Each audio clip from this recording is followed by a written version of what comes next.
নমস্কার, শুরু করছি আজকের পর্ব। আমার চ্যানেলে সঙ্গীত প্রিয় সমস্ত বন্ধুদের আমি স্বাগত জানাই। বিগত কয়েকটা পর্বেই যেমন আপনারা জানেন আমি কণ্ঠচর্চার একদম গোড়ার দিকগুলো নিয়ে আলোচনা করছি, অর্থাৎ একদম বেসিক এবং প্রিলিমিনারি দিক ভয়েস ট্রেনিংয়ের। তা আজকেও সেরকম একটা খুব কমন একটা বিষয়, সেটা নিয়ে আজকে আলোচনা করব এবং তার দু একটা টিপস দেব। সেটা হলো, এই প্রশ্ন আমাদের প্রায় শুনতে হয় যে স্যার কোমল স্বরগুলো গলায় ঠিকমতো বসছে না, এক্ষেত্রে কী রেয়াজ আমাদের করা উচিত। আচ্ছা, প্রশ্নটা আমাদের কাছে আসে, এটা বাস্তব, কিন্তু এই যে অবজারভেশনটা যে কেউ কোনো শিক্ষার্থী বা কোনো কণ্ঠশিল্পী তিনি মনে করছেন যে কোমল স্বর তার গলায় বসছে না, তার এই অবজারভেশনটা কিন্তু আংশিক সত্য, সম্পূর্ণ সত্য নয়। অর্থাৎ স্বরে যদি কারুর কমজোরি থাকে তাহলে সেটা শুদ্ধ এবং কোমল দুটোতেই হবে। কিন্তু তথাপি বলবো, কোমল স্বরের রেয়াজ তুলনামূলক আমাদের যেহেতু কম হয়, সেহেতু সত্যি কোমল স্বরগুলো শুদ্ধ স্বরের থেকে তুলনামূলকভাবে দুর্বল থাকে। তাহলে কি করা যায়? কারণ কোমল স্বরের রেয়াজের যে জায়গাগুলো, সেগুলো হয় কোনো গানের মধ্যে আকস্মিকভাবে কোমল স্বর এসে পড়েছে, সেটা গাইতে গিয়ে একটা প্রচেষ্টা, অথবা আমরা যখন কোনো রাগ শিখি সেই রাগ যদি কোমল স্বর আধারিত হয় সেক্ষেত্রে। কিন্তু এর বাইরে ভয়েস ট্রেনিংয়ের দৃষ্টিকোণ থেকে আমরা কোমল স্বরকে নিয়ে ভাবতে পারি এবং আলাদা করে তার রেয়াজ করতে পারি। তবে একটা কথা, এক্ষেত্রে কিন্তু শুধুমাত্র বেছে বেছে কোমল স্বর যদি রেয়াজ করি আমরা ফল পাবো না। আমাদেরকে শুদ্ধ স্বরকে সঙ্গে নিয়েই কোমল স্বরের রেয়াজ করতে হবে, এবং তার বিস্তর ভিডিও আমার চ্যানেল মারফত আমি দিয়েছি, যাকে আমরা বলি ক্রোম্যাটিক প্র্যাকটিস। সেই ক্রোম্যাটিক আরও দেব, কিন্তু আরও একটা দিক নিয়ে আলোচনা করব, যা অতীতে আলোচনা করেছি কিন্তু ইদানিংকালে বেশি একটা আলোচনা হয়নি। সেটা হলো ঠাট ভিত্তিক কোমল স্বরের রেয়াজ। অর্থাৎ আমি যেভাবে ঠাটকে ডিজাইন করেছি, যেভাবে ঠাটের সাজিয়েছি ঠাটের সিকোয়েন্স, তাতে প্রথমে বিলাবল, তারপর পূর্বী, কাফি, ভৈরব, কল্যাণ, আশাবরী, এইভাবে সাজিয়েছি। সেক্ষেত্রে যদি আমরা শুধু ঠাটের স্বর নিয়েও চর্চা করি তাহলেও কিন্তু তার একটা সুফল পাব। অর্থাৎ এই ধরুন বিলাবল, সা রে গা মা পা ধা নি সা, শুদ্ধ স্বর, সা নি ধা পা মা গা রে সা। এরপর যদি আমরা ঠাট পূর্বীকে রাখি, যার রে মা ধা বিকৃত, অর্থাৎ রে কোমল, মা করি, ধা কোমল, তাহলে বিলাবল ঠাটে যে স্বরগুলো গলায় বসালাম তার ঠিক উল্টো, অর্থাৎ রে মা ধা এখানে শুদ্ধ করেছি, রে মা ধাকে বিকৃত করে গাইব। অর্থাৎ এই যে পরিবর্তিত স্বর বিন্যাস, সেটা কিন্তু আমার গলাকে কোমল স্বরের দিকে আরও এগিয়ে দেবে।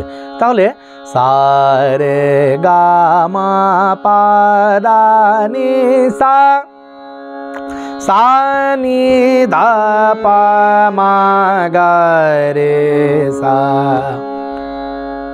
3 নম্বরে যদি আমি রাখি কাফি ঠাট, যার গা এবং নি কোমল, তাহলে পূর্বীর আবার ঠিক একটা বিপরীত চিত্র পাওয়া যাবে।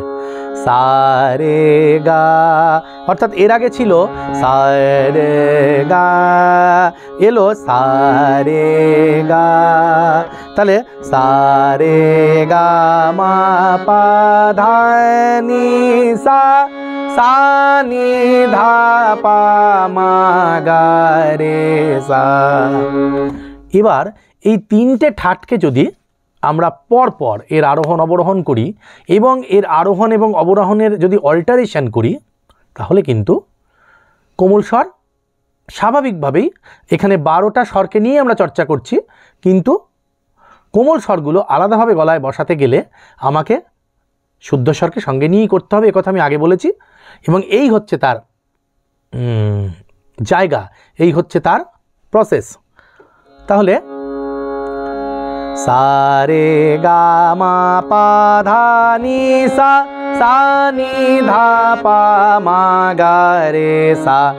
বিলাবল পূর্বী সা রে গা মা পা ধা নি সা, সা নি ধা পা মা গা রে সা। কাফি সা রে গা মা পা ধা নি সা, সা নি ধা পা মা গা রে সা।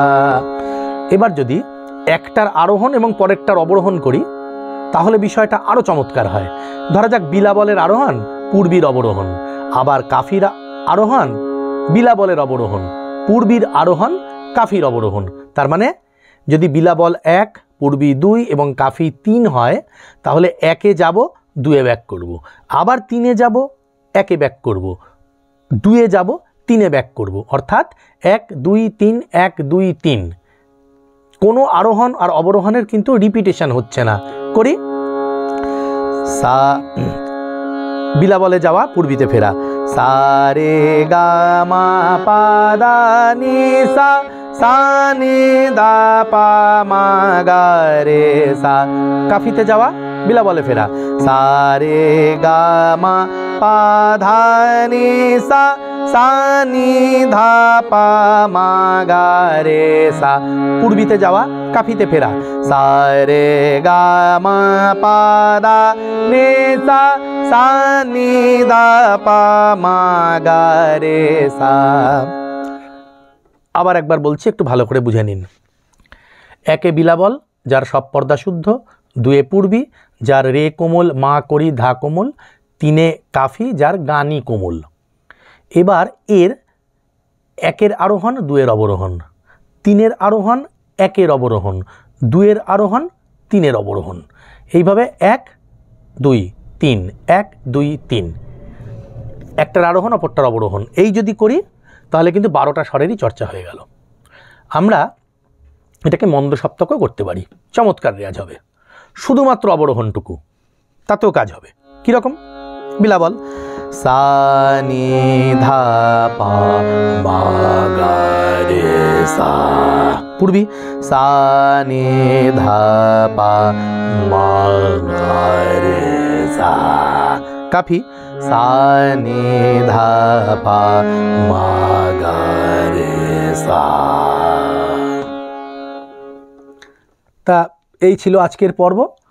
এরকম অসংখ্য ভয়েস ট্রেনিংয়ের প্রয়োজনীয় দিক নিয়ে আমি আসছি, নিয়মিত ভিডিও নিয়ে আসছি আমি। মনে রাখবেন, প্রতি রবিবার সকাল 11টা ফিক্সড সময় আমার ভিডিও আমি রিলিজ করি। এবং আপনাদের কাছে আবার আমি বলবো, এখনও অবধি যারা আমার চ্যানেল সাবস্ক্রাইব করেননি, তারা এক্ষুনি এই চ্যানেল সাবস্ক্রাইব করুন, বেল আইকনে ক্লিক করুন, যাতে প্রত্যেকটা ভিডিওর নোটিফিকেশান আপনার কাছে সময় মতো পৌঁছায়। এবং আপনারা আপনাদের প্রশ্ন মনের মধ্যে যা আসছে, রেয়াজ সংক্রান্ত, গান গাওয়া সংক্রান্ত যা সমস্যা ফেস করছেন, অবশ্যই আমাকে জানান, আমাকে কমেন্ট বক্সে প্রশ্ন রাখুন। যদি আমার সেটা জানা থাকে, আমি অবশ্যই তার উত্তর দেব, না হলে জেনে নেব। অন্তত চর্চা তো চলবে, অন্তত আলাপ আলোচনা তো চলবে। ব্যাস, আজ এই অবধি। আর সবাই ভালো থাকুন, সুস্থ থাকুন, প্রতিদিন রেয়াজ করুন। নমস্কার।